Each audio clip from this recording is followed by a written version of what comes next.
नमस्कार विद्यार्थी मित्रों, ધોરણ 10 વિષય ગણિત ભાગ 1 પ્રકરણ બીજું વર્ગ સમીકરણ જોતા પહેલા આપણે બહુપદીનો વિચાર કરીએ જે આપણે 9મા ધોરણ સુધી શીખી ગયા છે તે રેખિક અને વર્ગ બહુપદી. એક ચલવાળી જે બહુપદીનો ઘાત 1 હોય એને રેખિક બહુપદી અને ઘાત 2 હોય તેને વર્ગ બહુપદી કહેવાય છે. એટલે કે આપેલી બહુપદી રેખિક છે કે વર્ગ બહુપદી છે એ જોવા માટે સૌપ્રથમ તો એક જ ચલ વપરાયેલો હોવો જોઈએ અને બીજું જો એનો ઘાત એ બહુપદીનો ઘાત એટલે કે ચલનો મોટામાં મોટો ઘાતાંક 1 હોય તો એ રેખિક અને બહુપદીનો ઘાત 2 હોય તો એ વર્ગ બહુપદી કહેવાય. ઉદાહરણ જોઈએ. પહેલા ઉદાહરણમાં બે બહુપદીઓ આપી છે 3x - 7 અને બીજી બહુપદી છે 5x + 9. અહીં x એક જ ચલ વપરાયેલો છે, બીજી બહુપદીમાં પણ x એ ચલ એક જ છે. અહીં ચલનો ઘાતાંક x નાનો ઘાત 1 છે એટલે કે આ બહુપદીનો ઘાત 1 થયો. તેવી જ રીતે અહીં 5x x નો ઘાતાંક 1 છે એટલે બહુપદીનો ઘાત પણ 1 છે એટલે રેખિક બહુપદી. બીજું ઉદાહરણમાં ત્રણ બહુપદીઓ આપેલી છે તે જોઈએ. x² + 4x - 9, 3x² - 5x અને 18x². તો આ ત્રણે ત્રણ બહુપદીમાં જોઈએ તો ચલનો મોટામાં મોટો જે ઘાતાંક છે એ 2 છે એટલે કે પ્રત્યેક બહુપદીનો ઘાત 2 છે અર્થાત જ એ આપેલી બહુપદીઓ વર્ગ બહુપદીઓ છે. હવે વર્ગ સમીકરણનો વિચાર કરીએ. સમીકરણ એટલે કે એને કોઈ પણ બહુપદી બરાબર શૂન્ય લેવામાં આવે તો એ સમીકરણ થઈ જાય. તો એ વર્ગ સમીકરણ ક્યારે કહેવાય? એની વ્યાખ્યા આપણે કહીએ તો વ્યાખ્યા તો એ છે જો એક ચલવાળા સમીકરણમાં બધા ઘાતાંક પૂર્ણ સંખ્યા હોય અને ચલનો મોટામાં મોટો ઘાતાંક 2 હોય તે સમીકરણ વર્ગ સમીકરણ હોય છે. એટલે કે વિદ્યાર્થી મિત્રો અહીં આપેલું જે સમીકરણ છે એ વર્ગ સમીકરણ છે કે નહીં એ આપણે નક્કી કરવું હોય તો સૌપ્રથમ શું જોવું? તો એના માટે પહેલી શરત છે કે એક ચલ એ આપેલી સમીકરણમાં એક જ ચલ વપરાયેલો હોવો જોઈએ. કોઈ પણ એક સમીકરણ છે તેમાં x હોય તો x, y હોય તો y. એ સમીકરણમાં એક જ ચલ હોવો જોઈએ. બીજી શરત છે કે પ્રત્યેક જે ઘાતાંક છે, પ્રત્યેક પદનો ઘાતાંક છે એ પૂર્ણ સંખ્યા હોવી જોઈએ. આ બીજી શરત. અને ત્રીજી અને તે શરત છે આ બંને શરતનું પાલન થયું પણ ત્રીજી શરતનું પણ પાલન થવું જોઈએ અને તે છે ચલનો મોટામાં મોટો ઘાતાંક 2 એટલે કે એ સમીકરણનો ઘાત 2 હોવો જોઈએ તો જ તે સમીકરણ વર્ગ સમીકરણ હોય છે. વર્ગ સમીકરણનું સામાન્ય રૂપ છે જેનો આપણે ઉપયોગ કરવાના છે તો તે યાદ રાખવાનું. અને એ સમીકરણનું સામાન્ય રૂપ છે ax² + bx + c = 0. એ વર્ગ સમીકરણનું સામાન્ય રૂપ છે. આ સમીકરણમાં a, b અને c એ સ્થિર સંખ્યા છે એટલે કે જેમાં a, b, c belongs to R એટલે કે એ વાસ્તવિક સંખ્યાઓ છે. અને સાથે જ એ પણ જરૂરી છે કે a is not equal to 0. એનો અર્થ કે a શૂન્ય નહીં હોવા જોઈએ. b અને c એ શૂન્ય હોઈ શકે but a is not equal to 0 એટલે કે a શૂન્ય હોવો જોઈએ નહીં. તો આપેલા સમીકરણો વર્ગ સમીકરણ છે કે નહીં તે નક્કી કરવા માટે આપણે કેટલાક ઉદાહરણો જોઈએ. પહેલું ઉદાહરણ 3x² ઓછા 5x વત્તા 4 બરાબર 0. આપણને આ એક સમીકરણ આપ્યું છે. એમાં આપણે જોઈએ તો આ સમીકરણમાં અહીં મેં ખાલી જગ્યા રાખી છે તે જો કે 3x વર્ગ ઓછા 5x વત્તા 4, એમાં જે અક્ષર વપરાયો છે એટલે કે ચલ એ x છે, તો આપણે અહીં લખી શકીએ કે આ સમીકરણમાં x એક જ ચલ છે, x સિવાય બીજા કોઈ પણ ચલ નથી, અને ચલનો મોટામાં મોટો ઘાતાંક, વિદ્યાર્થી મિત્રો જો અહીં પહેલા પદમાં x નો ઘાતાંક 2 છે, અહીં 1 છે, અને અહીં નથી પણ એનો ઘાતાંક 0 છે ચલનો, એટલે કે અહીં આ સમીકરણમાં x એક જ ચલ છે અને ચલનો મોટામાં મોટો ઘાતાંક 2 છે. એનો અર્થ જે આપણી શરત છે, બે મહત્વની પૂર્ણાંક તો છે 2, 1 અને 0, એ બધા ઘાતાંક એ પૂર્ણ સંખ્યાઓ છે, એટલે કે એ શરત આપણને અહીં જોવાની નથી, એ આવી જશે. તો આ સમીકરણમાં x એક જ ચલ છે અને ચલનો મોટામાં મોટો ઘાતાંક 2 છે, એટલે આપણે કહી શકીએ માટે આ વર્ગ સમીકરણ છે.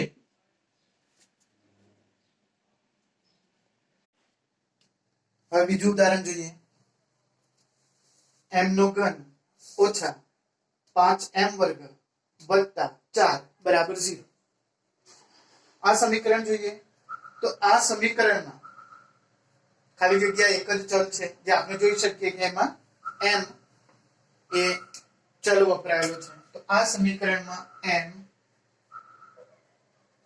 એક જ ચલ છે, પરંતુ ચલનો મોટામાં મોટો ઘાતાંક જોઈએ તો કે m નો ઘન છે, એટલે કે ચલનો જે ઘાતાંક છે, મોટામાં મોટો ઘાતાંક એ 3 છે, અને આપણી શરત મુજબ, આપણી વ્યાખ્યા મુજબ ચલનો મોટામાં મોટો ઘાતાંક 2 હોવો જોઈએ, પણ અહીં 3 છે. એનો અર્થ આ વર્ગ સમીકરણ નથી.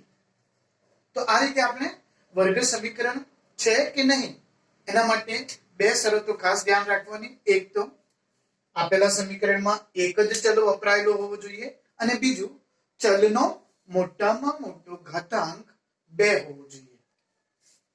ત્રીજું ઉદાહરણ જોઈએ. y વત્તા 2 કૌંસમાં છે ગુણ્યા y ઓછા 5 બરાબર 0. હવે આ સમીકરણ પ્રમાણિત રૂપમાં નથી, તો સૌપ્રથમ એ સમીકરણનો સાદુરૂપ એટલે કે વિસ્તાર કરવો પડે. તે આપણે શીખ્યા છે તે પ્રમાણે કરીએ. તો પહેલા સમીકરણનું પહેલું પદ લઈએ y ગુણ્યા બીજો કૌંસ જે છે તે, એટલે કે y ગુણ્યા y ઓછા 5 વત્તા, અહીં વત્તા છે એટલે વત્તા 2 બીજું પદ, અને ગુણ્યા બીજો કૌંસ છે તે y ઓછા 5 બરાબર 0. ગુણાકાર કરીએ તો y ગુણ્યા y ગુણ્યા y એટલે y નો વર્ગ. તેવી જ રીતે y ને હજુ આ બીજા પદ સાથે એટલે y ગુણ્યા 5 ઓછા છે તો ઓછા y ગુણ્યા 5 એ થાય 5y. તેવી જ રીતે બીજામાં પણ આપણે ગુણાકાર કરીએ, 2 અને એને y સાથે ગુણવાનું એટલે એ થયા 2y. તેવી જ રીતે ફરીથી 2 આ 5 સાથે પણ ગુણાય, પણ અહીં પણ ઓછા છે તો 2 ગુણ્યા 5 10 બરાબર 0. એટલે આપણું આ સમીકરણ થશે y વર્ગ. પણ અહીં છે સમાન પદો છે, ઓછા 5y વત્તા 2y, ઓછા વત્તા ઓછા મોટાની નિશાની ફરી આ આવતું જ રહે છે તમને, અને એ તમારે વ્યવસ્થિત સમજી લેવાનું કે ઓછા વત્તા ઓછા અથવા વત્તા ઓછા, ઓછા અને મોટી સંખ્યાની નિશાની. તો 5 ઓછા 2 3, અને મોટી સંખ્યા 5 છે એની નિશાની એટલે ઓછા 3, અને સાથે y છે તો 3y ઓછા 10 બરાબર 0. તો હવે આ સમીકરણને આપણે નક્કી કરી શકીએ કે વર્ગ સમીકરણ છે કે નહીં. તો સૌપ્રથમ જે બે સમીકરણમાં લખ્યું તે પ્રમાણે આ સમીકરણમાં ખાલી જગ્યા એક જ ચલ છે, તો અહીં કઈ આ સમીકરણમાં ચલ વપરાયો છે y, તો y એક જ ચલ છે અને ચલનો મોટામાં મોટો ઘાતાંક જોઈ શકીએ આપણે તો એ 2 છે અને આ આપણે જે બે શરતો છે એ શરતોનું પાલન થયું એટલે આપણે કહી શકીએ કે આ વર્ગ સમીકરણ છે. તો આ રીતે આપેલું સમીકરણ વર્ગ સમીકરણ છે કે નહીં તે નક્કી કરવા માટે સૌપ્રથમ ફરીથી સમીકરણમાં એક જ ચલ વપરાયેલો હોવો જોઈએ અને ચલનો મોટામાં મોટો ઘાતાંક 2 હોવો જોઈએ. હવે આપણે મહાવરા સંગ્રહ 2.1 જોઈએ. મહાવરા સંગ્રહ 2.1 માં પહેલો અને બીજો પ્રશ્ન એ તમારે જાતે ગણવાનો છે કારણ જે આપણે અત્યાર સુધી શીખ્યા તેનો જ ઉપયોગ ત્યાં કરવાનો છે. પહેલા પ્રશ્નમાં વર્ગ સમીકરણો તમારી જાતે જે પ્રશ્ન છે તે મુજબ લખવાનું છે અને બીજા પ્રશ્નમાં આપેલા સમીકરણો વર્ગ સમીકરણ છે કે નહીં તે નક્કી કરવાનું છે જે આપણે ઉદાહરણ જોઈ ગયા છે. ત્રીજો પ્રશ્ન જોઈએ. નીચેના સમીકરણો ax વર્ગ વત્તા bx વત્તા c બરાબર 0 એટલે કે જે આપણું સામાન્ય રૂપ છે વર્ગ સમીકરણનું ના રૂપમાં લખો એટલે સામાન્ય રૂપમાં લખવાનું છે. અહીં વિદ્યાર્થી મિત્રો એવો પ્રશ્ન પણ પૂછી શકાય કે નીચેના સમીકરણો સામાન્ય વર્ગ સમીકરણના રૂપમાં લખો. અહીં જે આપ્યું છે ax વર્ગ વત્તા bx વત્તા c બરાબર 0 એ ન પણ આપે એની જગ્યાએ સામાન્ય વર્ગ સમીકરણ એવો શબ્દ આપી શકાય અને a b c ની કિંમત શોધો. પહેલો પ્રશ્ન જોઈએ એમાં છે 2y બરાબર 10 ઓછા y વર્ગ. તો આ જે ઓછા y વર્ગ અને 10 એને આ બાજુ લાવીએ કારણ આપણે બરાબર 0 ના સ્વરૂપમાં લખવાનું અને સામાન્ય રૂપ પ્રમાણે વર્ગ જે છે પહેલા આવવું જોઈએ પછી બીજો અને પછી સ્થિર સંખ્યા. તો ઓછા y વર્ગ છે તેને આ બાજુ લઈ આવીએ તો એ થઈ જશે ધન એટલે વત્તા y વર્ગ. ડાબી બાજુએ 2y છે અહીં નિશાની નથી એટલે કે સમજવાનું કે વત્તા છે એટલે વત્તા 2y. તેવી જ રીતે 10 ની પણ આપણે બાજુ બદલીએ છીએ જમણી બાજુથી ડાબી બાજુએ લઈ આવીએ છીએ એટલે એ થશે ઓછા 10 બરાબર 0. તો જે પહેલો પ્રશ્ન છે નીચેના સમીકરણોને ax વર્ગ વત્તા bx વત્તા c બરાબર 0 ના રૂપમાં લખો એ લખાઈ ગયું અને પછી abc ની કિંમત શોધીએ. તો અહીં એક વાક્ય આપણે લખી શકીએ કે આ સમીકરણને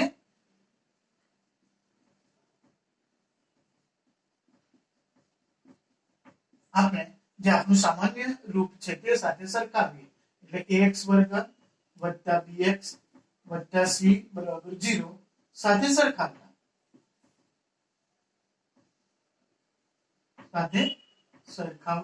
એમ આપણે લખી શકીએ. આ સમીકરણને પણ નહીં લખીએ અને એવું લખીએ કે x વર્ગ વત્તા bx વત્તા c બરાબર 0 સાથે સરખાવતા તો પણ ચાલી શકે. તો આ a એટલે કઈ y વર્ગ તો એ y વર્ગનો સહગુણક a નથી. અહીં કઈ કોઈ પણ સંખ્યા નથી તો ગુણાકારમાં 1 એ સંખ્યા હંમેશા હોય તો a બરાબર 1. તેવી જ રીતે b ની કિંમત એટલે કે અહીં જે y નો સહગુણક છે તે વત્તા કે ઓછા તે પણ જોવું તો અહીં કેટલા છે 2 અને c ની કિંમત એટલે કે સ્થિર સંખ્યા અચળ સંખ્યા તે કઈ છે 10 તે પણ નિશાની ઋણ છે ધ્યાન રાખવાનું એટલે એ કિંમત થઈ ઓછા 10. તો આ રીતે સહેલાઈથી આપણે આ પ્રશ્ન ગણી શકીએ. બીજો ઉપર પ્રશ્ન છે તે છે x ઓછા 1 નો વર્ગ બરાબર 2x વત્તા 3. તો અહીં x વત્તા 1 નો વર્ગ છે. વિદ્યાર્થી મિત્રો આપણે આ સૂત્ર વિસ્તરણ સૂત્ર શીખી ગયા છે. a ઓછા b નો વર્ગ બરાબર થાય a વર્ગ ઓછા 2ab વત્તા b વર્ગ. એટલે કે આ રીતે વિસ્તરણ કરતી વખતે પહેલું પદ છે તેનો વર્ગ ઓછા બધાનો ગુણાકાર 2ab 2ab એટલે 2 ગુણ્યા a ગુણ્યા b અને વત્તા જે બીજું પદ છે b તો b નો વર્ગ. તો એ રીતે અહીં કરીએ તો પહેલા આ પહેલું પદ x છે એટલે x નો વર્ગ ઓછા ઓછા બધાનો ગુણાકાર 2 ગુણ્યા 1 2 ગુણ્યા x એટલે 2x વત્તા 1 છે 1 નો વર્ગ 1 થાય એટલે 1. તો આ રીતે આનો વિસ્તરણ આપણે શીખ્યા છે તે ફરીથી યાદ કરો. બરાબર 2x વત્તા 3. હવે બરાબર 0 ના સ્વરૂપમાં સમીકરણને લખીએ તો અહીં x વર્ગ છે x વર્ગ ઓછા 2x તેવી જ રીતે પેલી બાજુએ વત્તા 2x છે તેને અહીં લાવીએ તો એ થાય ઓછા 2x વત્તા 1 છે અને વત્તા 3 ને આ બાજુ લાવીએ તો એ ઓછા 3 બરાબર 0. તો આ રીતે આપણું જે સમીકરણ છે તે થશે x વર્ગ ઓછા 2x ઓછા 2x. સમાન પદો છે બંને ઓછા છે તો ઓછા ઓછા વત્તા મોટાની નિશાની અને નિશાની ઋણ છે 2 વત્તા 2 એટલે 4x. તેવી જ રીતે વત્તા 1 ઓછા 3 વત્તા ઓછા ઓછા આપણે જોઈ ગયા 3 ઓછા 1 2 પણ નિશાની 3 ની ઋણ છે ઓછા બરાબર 0. તો આ રીતે આપણે ax વર્ગ વત્તા bx વત્તા c બરાબર 0 ના રૂપમાં લખ્યું. માટે એના પરથી આપણે a ની કિંમત લઈ શકીએ કે અહીં કઈ નથી એટલે 1 હંમેશા ગુણાકારમાં હોય. b ની કિંમત જોઈએ તો એ b ની કિંમત છે ઓછા 4 અને તેવી જ રીતે c ની કિંમત એ છે ઓછા 2. તો આ રીતે આપણે આપેલા સમીકરણને સૌપ્રથમ ax વર્ગ વત્તા bx વત્તા c બરાબર 0 ના સ્વરૂપમાં લખી અને પછી તે ઉપરથી a b અને c ની કિંમત લખી શકીએ. ત્રીજું ઉદાહરણ જોઈએ તો અહીં છે x વર્ગ વત્તા 5x બરાબર ઓછા કૌંસમાં 3 ઓછા x. તો સૌપ્રથમ એનું સાદુરૂપ આપીએ. ડાબી બાજુ m નું m રહેશે બરાબર કૌંસની બહાર ઓછા એટલે કે ઓછા 1 વડે ગુણીએ એવું કહેવાય. આપણે સિમ્પલ માં કહીએ તો નિશાની બદલવી તો 3 એ થઈ જશે ઓછા અને x એ ઓછા છે એટલે એ થશે વત્તા. તો આ સમીકરણને ફરીથી બરાબર 0 ના સ્વરૂપમાં લખીએ તો આ રીતે x વર્ગ વત્તા 5x છે. પહેલા x ને અહીં લાવીએ તો વત્તા x છે એ થશે ઓછા x ઓછા 3 છે એને અહીં લાવીએ એટલે એ થશે વત્તા 3 બરાબર 0. એટલે જ આ આપણું સમીકરણ થશે x વર્ગ અહીં સમાન પદો છે 5x વત્તા 5x ઓછા x એટલે કે ઓછા 1x તો એ થયા વત્તા 4x વત્તા 3 બરાબર 0. અને માટે આપણે જોઈ ગયા બે ઉદાહરણોમાં તે પ્રમાણે આપણે a ની કિંમત લખી શકીએ a બરાબર 1 તમને સમજાય જ ગયો છે. હવે b બરાબર કેટલા આવશે? હા તમે બરાબર જવાબ આપ્યો 4 અને કેવી રીતે c બરાબર રહી ગયા તમને હવે કહેવાની જરૂર નથી તમે જવાબ લખી શકો c બરાબર 3. તો આ રીતે આપણે આ પ્રકારના જે ઉદાહરણો છે તે ગણી શકીએ. ધન્યવાદ.